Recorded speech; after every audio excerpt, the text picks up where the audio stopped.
Welcome to this month's Community Wise podcast. I'm Holly Long, your host. Welcome. So it's Women's History Month. And like I said, with Black History Month, you Black 365 days a year. So you're going to always be a woman 365 days a year. And so what we've done this month is to bring in two of, I'd say, community champions in the Kansas City region. Two that I've known for a while. Stemming back to my days in the Congressman's office. And so we want to welcome Theresa Garza and Thalia to our podcast. Welcome. Thank you. Thanks for having us. We're trying to match your energy. Thank you. Thanks for having us. Do you mind, I'll start with you, Thalia, telling the audience a little bit about yourself and what you do? Of course. Any background? Any background? So Thalia Cherry, as you said, I am the CEO and founder of the Cherry Company. It's a sports brand. We started the company 12 years ago, so we'll be celebrating number 12 here in the month of May. We manufacture, design, and create all cool, chic sports products. Super excited. We are expanding all over the nation and just having a great time connecting to people and sports and the things that we really care about. And Theresa? Yes. Theresa Garza. So I have been born and raised here in the area, went away, spent about 5 years in the Navy, and then came back to Kansas City. Currently, I head up the governmental affairs team for Spire, and I handle the entire western half of the state. And so pretty big area. I love what I do. I'm also elected at the city level in Raytown since last April, so coming up on a year. And then prior to that, I held office at the county legislature, Jackson County Legislature, and I was there for quite some time, which is how I know both of you and interacted with you, and excited to be here. You're such a boss. And I was going to say that these two extraordinary women, y'all have made huge impacts in the city. Whether that was before you started your company, whether that was before you started at Spire and, you know, your things with the legislator, your things in the mayor's office. Talk to me a little bit about the systemic barriers that you all have faced in your career as two women of color at that. And as you know, LISC, we typically our community development. We do affordable housing, financial stability, and economic development. But what we've noticed and that we really lift up is that whole racial equity piece is such a thread through all of the fabric of this world. So if you don't mind sharing a little bit. Yeah, I think the first time that Thalia and I ever sat down and had lunch together, we had a lot of these kind of conversations about things that we were dealing with at that time. She was with the city of Kansas City at the time. I was maybe 2 years into my elected position at the county, and at that time I was the only woman on that body. And we had a heart warming and touching conversation that ended up in hysterical laughter, and we've been bonded ever since. I think a lot of what you deal with as women, especially when you're the only woman or you're the first woman, especially of color in certain, positions and places, you have to navigate a lot of different components. And having somebody kind of in your corner, having the ability to have conversations, it was really helpful, not just with Thalia, but several individuals throughout my career, and being able to kind of navigate that and figure out what it looks like, especially as a woman. Like I said, first woman, or the only woman at that time on a body of 9 members, the youngest also female, and the first Latina to ever be elected at a countywide position. So a lot of things that you're dealing with, and not just from like my other colleagues, but also in the community as a whole, the expectations, right? And what does that look like, and how do you carry that burden and that weight? I feel like the one common foundation that we both share is our mothers. Yeah. And I think our mothers are so fundamentally like who really helped shape and it really guided us in that direction. So I come from a very community oriented family. Both my mother and father grew up in Kansas City, Kansas. And I don't think we knew anything different than really helping others and really reaching out to those that didn't have as much, even though we didn't really have much, right? But just knowing how to share and how to really build other people and develop other people. And so I hope that I feel like we both really, that's our driving force of why we do what we do. And it was super important for us in our company. So right when I started the company, I started a foundation, and we also donate 10% of our revenues annually to sports education, entrepreneurship, because those are 3 core areas that really help shape me. And I think Theresa and I have shared this, so many times, is that there have been so many women that were instrumental in really helping to guide us, to give us great advice, to mentor us. And so it's our obligation and our responsibility to really help to do that for others. I think as it relates to the racial equity and the lens, it's a lot of education, right? And I think there are moments, and we both can attest to this, that we were highly frustrated because sometimes you don't feel like people are hearing you or listening, or they already have their desires or expectations of how it should look, even though it's our daily journey. And in that daily journey, it's really important to continuously educate people. And I know people or women of color, it's hard sometimes. It's exhausting. Yep.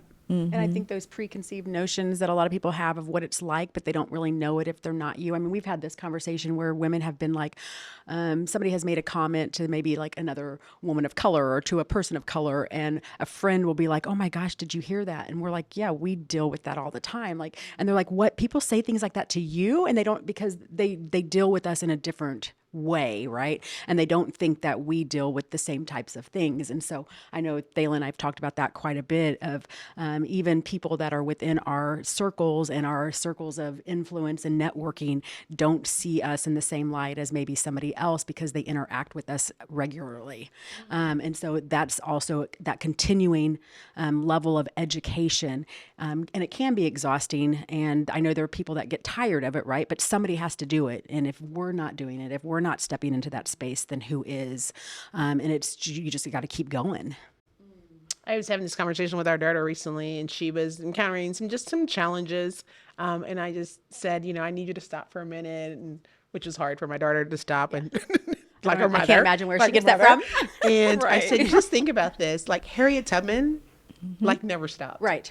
And when we talk about tough, right. That was Harriet Tubman. Yeah. We talk about tough, that was Coretta Scott King. Right. Yeah. So I think what you're encountering because of those women and women before you is not even at the same level. So I think we have to remind ourselves of just the journey of the elders and all the generations before us, because I feel like it's my contribution to what they've done for me to pour into me. Right. Yeah. And I think, again, going back to even like our mothers and our grandmothers and their constant involvement in our communities and the community as a whole, right? And the role that plays in seeing them. I mean, I go to here in Kansas City, I go to the Guadalupe Center, and there's a hand-painted mural of my grandmother, of my abuelita on the wall, right? As a reminder of constantly of the things that she did and the sacrifices she made to move the community forward. And I think that is always plays with you and heavy. And I know you experienced that with your mother, especially in KCK. And so I think that is also like kind of a common bond I know we share that helps us with our conversations and picking up the phone and being like, hey, I know I haven't talked to you for a week and a half, but this is what I'm going through. And Thalia always takes my calls. I always take hers, and we always have really good conversations. And I think that's so important as women who support women. So having a strong network of supportive women behind you. Yeah, a good tribe. Good try. So let's talk a little bit more about those women who did influence you. I know you both alluded to your grandmother and your mother. Can we share a little bit about what they were like or what they are like and how they put that fire in y'all to be these change makers in this city? I think in this region. My abuelita is probably a little different than your mother. My mom and your mom are kind of very similar, and they're very loud and feisty. My abuelita was totally the opposite. She was a little petite lady, very soft spoken, but because she was so soft spoken, it demanded attention, and people would always lean in to hear what she was saying because she was they're like, hold on, I can't hear her. So they would lean in. And I remember even being little and being in that space and just watching the way people would react to her, and the fact that they wanted to hear what she was saying because she was trying to get her point across, but she was very soft spoken in the way in which she delivered. And I think that's always been fascinating because I'm definitely not that way either. I'm more like my mother. But I love the fact that that's how she commanded had a room and a table and was often brought to the table for a variety of issues. But she headed up the senior citizen programs for Guadalupe Center for 20-something years, and being at the table with governors and congressmen and so forth just was fascinating to watch the dynamics. My grandma was a jewel. She was so vibrant, and she has this wonderful quality of making everybody feel seen. Oh, I often that's say a gift to my husband. I wish that I was better at that. He's like, give it up. Because I'm just not, maybe not my gift. It's okay. But it was so powerful to like witness that. She also gave me this incredible space to really grow my faith. And I, even as a young child, I was just wanted to just serve God and love God. Yeah. And that's always carried with me. And then I had an incredible father as well. So I come from a sports background, youngest of 8. He taught us how to play sports at a very young age. So I started playing softball when I was 5. We all played at the college level too. And so I think just all of the coaches along the way and just all the opportunities that my parents presented. I always said that we didn't have money, but we had access. That's good. So my junior year, I served as an intern for Senator Dole at a time where going to work in D.C. was not common. You know, today we hear a lot of young people doing these things, but it was so not common. She's like, you're going on a plane, you're going to work by Dole. You know, very forceful. Like, I didn't know where I was going. I didn't know what I was doing, but I knew I was going. And so she was just adamant about those that were less fortunate. And as I said, like, my parents owned a grocery store. And so I think that's where the old entrepreneurial spirit comes into play. In KCK. Where in KCK? It's in 9th and Stewart. So I'm 9th and Split Log. Okay. So not very far from the unified government area. And so, we were required as children to work there. And, you didn't know you're being formed and shaped that I would be this entrepreneur. I think my grandfather also on my father's side owned companies too. And so that spark has kind of always been there for that. My mom was feisty. And the joke is always, and I say this to Joe Reardon, is like, she was truly the mayor of KCK. She just let Joe sit in the office. That's it. I mean, let's be honest. Like, that's really how all this really works. Right. We So all just know. let her sit in the office. I didn't even know, too, when I was growing up, she was over youth program. So almost my life has almost emulated my mom. And it's kind of striking because, you don't know you're being so absorbed in the sponge of what you're doing. And it's not, and this is no exaggeration. Every week, if I go to KCK, someone will tell me a story about one of my parents. It is the most beautiful legacy. And even when my mom passed in 2016, and we had, at the funeral, we had this area where people could tell stories. So we wanted to capture all of this. And we knew when they were telling crazy stories, they were actually true. Like, we knew, even though as crazy as they sounded, we knew that she had some instrumental part of that. She was so gracious in really helping people go to college. So I hear so many of those stories. People that didn't have no money, she's like, we're going to find you the money in college. You're going to college. I'm picking you up today. I'm driving you to college. Yes, Mom. And I'll never forget, after she passed, they have a Marian Flunder Day in the month of April at Unified Government. And I remember the council crying and saying we would never have a pioneer like that again in Kansas City, Kansas. And in council that never cried. Right. So you knew that she really had this incredible impact. And she was really strong about, I'm going to build bridges and alliances with Republicans, Democrats. It didn't matter because all of them need to impact the people that we serve in our community. Yeah, I think that was the same with my abuelita, is that it didn't matter political affiliation. It was about doing what was right for the community and trying to get the resources in wherever she could find them and get them in. But I think it was interesting, like Thalia kind of touched on her dad, right? Because I think my grandfathers both were very significant in my life too. I mean, I grew up in a single parent household. So my grandparents played a huge role in my upbringing. My grandpa on my mom's side was a huge union guy. I mean, he worked his way up from a lineman to a supervisor with Kansas City Power and Light. I remember being little and going and standing on the picket lines with him for better benefits and things like that. And so no wonder why your life is what it is. And I remember, he'd grab his lunchbox and my grandma would hand him the lunchbox and picket signs, and we'd go out the door and off to stand down in front of the old, it's now apartments, but the old Kansas City Power and Light building. And we'd just stay all day, and then we'd go home and we'd do it again the next day. And I remember doing that when I was little with my grandpa. And so I think those things, you don't really think about it, the absorption, right? The absorption that you're getting from the experiences, the life experiences from all those around you. And I think that again, I was in the military, so also very male dominated, but a lot of my mentors in the military were males, right? And wanting to see me succeed and helping me to study for my tests so I could move to the next rank. And they play just as important role, as in who I am and how I have developed into a person. And yeah, it is. I had the great pleasure last week of going to the Jackson County Detention Center to talk to young people, and I decided to take Corbin, which was, I kind of prepped her on the audience of students. Good. And I took Corbin, and I sat there and I thought how I was once that little girl looking at my mom in these settings. And so hopefully Corbin, to the very end, she was good, quiet. And at the very end, she had comments. But she can be very witty. Very witty. And so her granddaughter is very witty. I wonder why. Yeah. Well, and I think that's important. Like even with my youngest grandson, Rowan, when I was campaigning last year for my current seat, I mean, he wanted to go. When we went door knocking, we'd go and knock on doors, and he was right there with me, and he'd hand things to people. And he just thought this was so cool that he got to talk to all these people he didn't even know.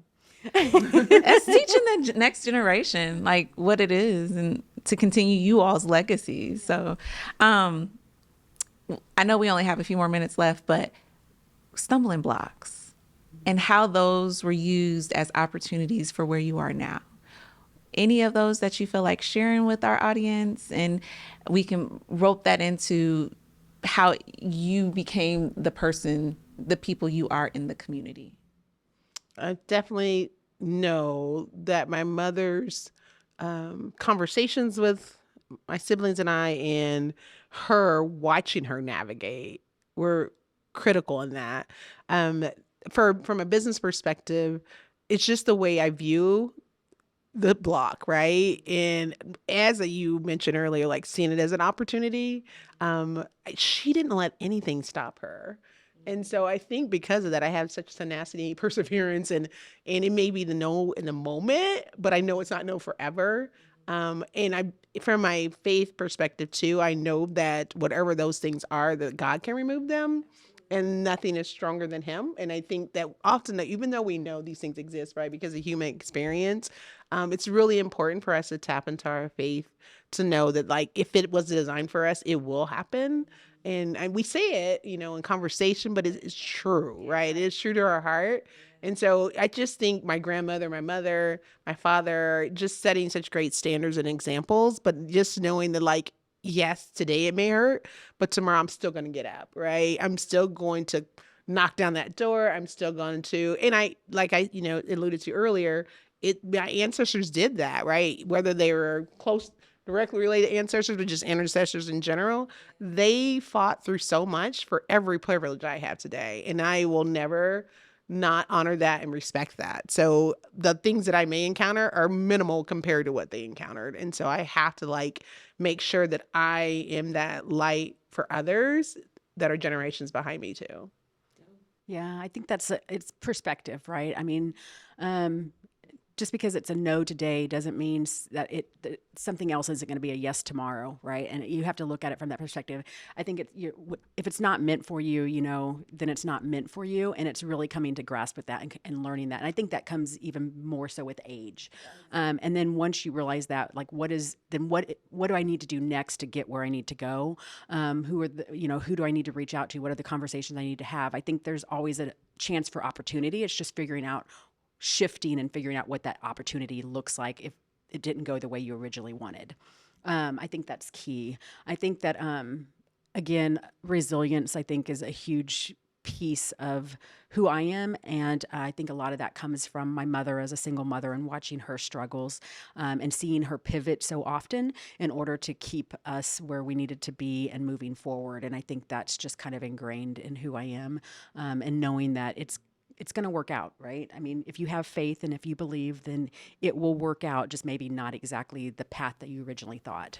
Or if they tell me no, I just call you. Right. Ditto. And then we have a conversation, and I was like, it's going to be okay. And then she says, how is it going to be okay? I'm like, I don't know, but whatever's coming next is going to be good. Right. Or, well, do you have a connection over there? Exactly. Put in a good word. And so our last question, any advice you would give our listeners in the community development space and how to be change makers in their region and how to keep up the good fight, is what the people say. And then if you want to tie in, well, we'll go there first. And then one more question after that. I would say, like, hone in on your talent and be your very best at what you do to perform in your talent space. Because all of us are being gifted by God to do something beautiful. And if we're really in tune with that and operating in that space, then the community changes because of that. I think it's very much important to like internalize just our steps and what we're doing to really make any environment, where that's community within your family, within the larger community, to be a better place. But you really have to understand yourself to, I think, maximize your abilities of how you can impact community. Yeah, I think that knowing your strengths and then what are not your strengths, making sure that you're surrounding yourself with people who can fill in those voids so that you can move things forward, but also so that you can develop your own weaknesses into a better strength. I think that's key. I think also when it comes to just community development in general, especially as an elected official and a former elected official, it's so easy to listen to the loudest voices versus making sure that all the stakeholders are at the table. I know just from the military, one of the biggest lessons I learned was that every decision you make, every action you take has a ripple effect. You may not see what that is, down the road. War, prime example, right? It's immediate, but generations deal with that, right? And you don't think about that in that moment, right? So I think it's extremely important that you look at it from all perspectives and you try and figure out what that compromise is. And if it's a compromise that makes nobody 100% happy, then it's probably pretty good. Dope. All right. Anything y'all want to highlight about what's going on in your lives, or whether that's at Spire or in the city of Raytown or Cherry Co, anything? I know y'all did a pretty cool thing with the current, right? Yeah, we did. So we did a drop of the Kansas City Current. Super excited. So thrilled for them to like build a stadium that we can be so proud of in Kansas City. And it's the first women's soccer Stadium. Yeah. Wow. In the world. In the world. In the world. In Not the United world. States, in the world. In Kansas City. So for us to have this little part of just releasing some of our beautiful products on opening day and continues to have that partnership. So grateful for that. And we're expanding in airports across the country. Wow. One of our biggest excitement pieces for last year is more exciting than mine. We're a joint venture partner for the 8 retail stores in the KCI airport. So dope. Super excited to expand and grow and be able to impact community by that. It's been exciting for me knowing Thalia as long as I've known her, to watch her journey and to see where she's taken it and how she continues to expand. I love being able to just be a little part of that because of our friendship. And so I'm always just so proud of her and to see everything that she's doing. Thank you. I love it. Thank you. I don't have anything as exciting as that. I don't even know. Raytown, your civic engagements on your board. Right. I'm like, I don't know. Raytown's doing our first comprehensive plan since 1996. What? So wait a minute. Why? Wait a minute. Why is they just never really? They never put the money in the budget. We finally got it in the budget this year, and so we did our RFP. We had several responses. We went through the process of the interviews and everything, and narrowed it down to the final final firm that won the bid. So we're excited to actually start that process, so we can actually, because I graduated from Raytown South. Raytown pretty much looks, for the most part, exactly like it did when I graduated high school, and I won't say what year, but a while ago. 2000. Right. Yep, that's it. And so I'm excited to see what they come back with after talking with the community and the business owners and everything, to see like what people want and how we move Raytown forward and what it's going to look like in the future. So I'm excited for that. Okay. And then I do sit on a lot of boards. You do. the LISC Foundation. Holly's a part of that. Yay! And we're so glad to have you, but it's been a journey. We started right after George Floyd. Yeah. The LISC Foundation is a smaller foundation, that was put into place by the LISC family, the people that own LISC Park. And so they have two foundations, one Ella, and then Jacob, the husband, so the wife and husband.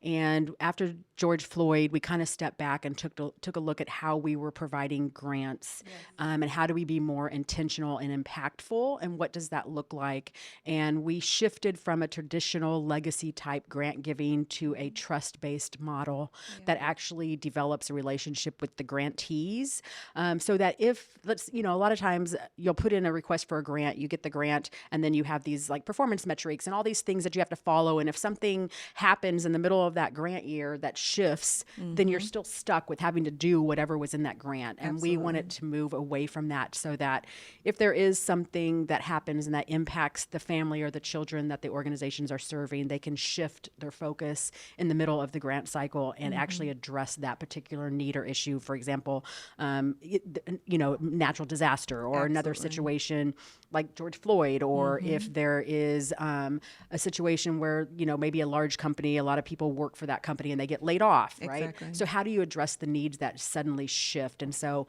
we've been putting in the work for about 2 years now, looking really from an equity lens, from a DEI standpoint, from a social justice standpoint, and shifting how we actually give out grants through the LISC Foundation. Yeah.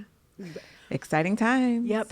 All right. Well, that is this month's Community Wise podcast. I want to thank our guests. Thank you for extending your time. Thank you for the work that you are doing in the community. And we love you, and keep going, because we want to see everything that you can accomplish, because you have people looking at you all. So thank you take very care. much. Bye.